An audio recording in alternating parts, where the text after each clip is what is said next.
When a metallic surface is illuminated with a radiation of wavelength lambda, the stopping potential is V. If the same surface is illuminated with a radiation of wavelength 2 lambda, the stopping potential is V by 4. Threshold wavelength for the magnetic surface is what we need to find here. Okay, so this we can find with the help of according to Einstein's photoelectric equation. That is, EVS is equal to HC divided by lambda minus HC divided by lambda naught.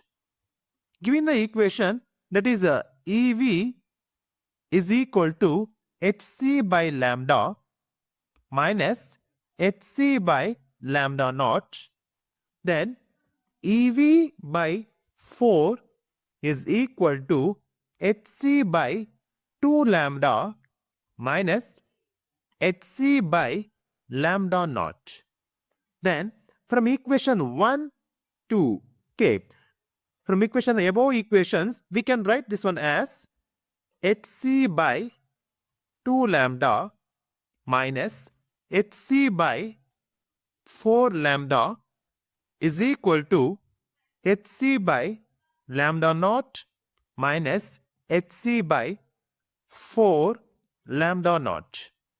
Then by simplifying this one, we get HC by 4 lambda is equal to 3 HC by 4 lambda naught.